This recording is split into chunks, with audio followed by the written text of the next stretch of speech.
Thanks for watching. Please subscribe, like the video, and if you do enjoy it, please share it with your friends.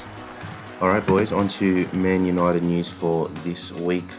Firstly, starting out with the news about Malacia, finally signed in Carrington.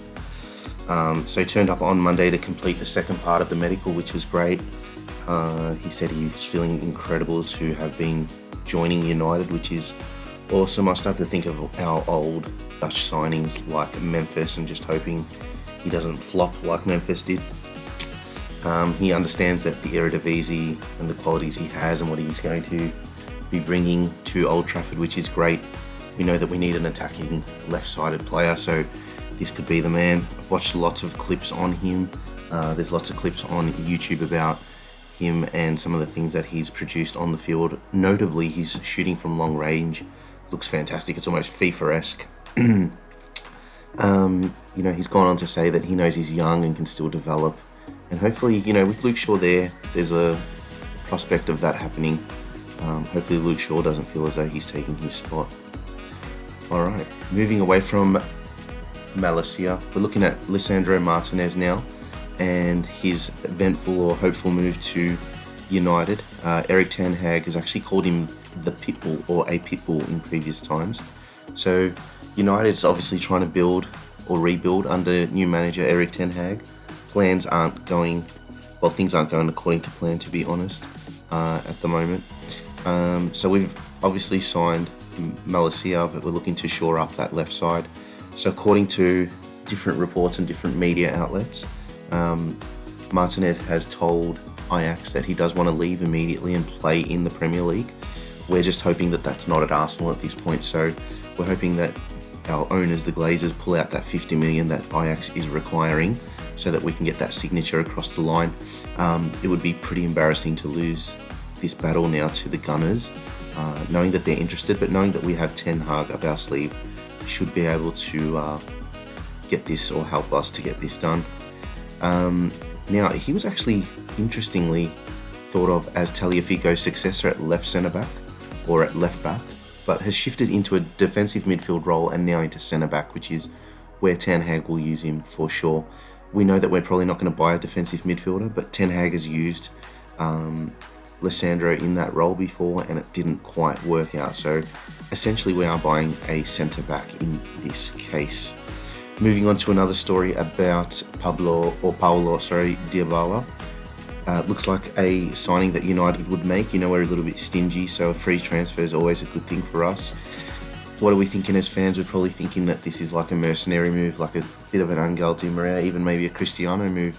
So not something that we're too fond of here on the channel. But with Ronaldo potentially leaving, with his 18 goals, we do need to, you know, supplement that with another goal scorer. So whether Ten Hag is using, disastrously looking to use Martial and Rashford, or perhaps bringing in someone like Dybala, time only knows. But apparently he's demanding 280k per week.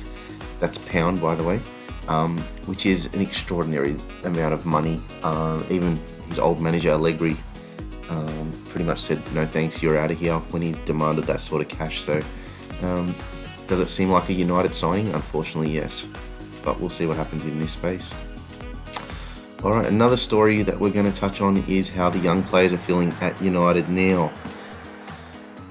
The youngsters are reportedly impressing Ten Hag, which is a good thing, obviously, but there's also some rumours about everyone being really thankful that Ronaldo's left so that they can shine again, and those sort of stories make us a little bit sick, I think.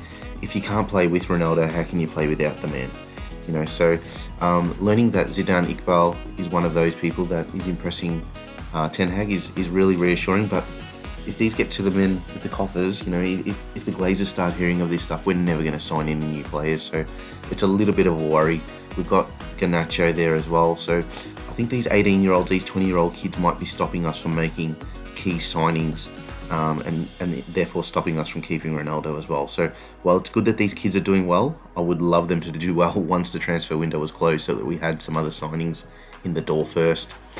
And the last story is about this chase for a Brazilian starlet named Gabriel Veron. Now that name is sure to scare any United fan with previous signing Verons that we've had. It's looking as though there's a £10 million price tag on this player. I don't know much about him, to be honest, but I guess any signing would be a good signing at this point. If it's a £10 million Brazilian, I think that's a good sign for us. He's been linked to or likened to Gabriel Jesus in the past. So, whilst Jesus isn't the best player in the world, I think it's fair to say that. While he's not the best player, I think we could maybe get something out of a kid like this. So I look forward to hearing more about Veron in the future as well. Anyway, boys, something new from us, a little bit of different content. Hopefully you enjoyed the comics, and we'll see you in the next one. Bye for now.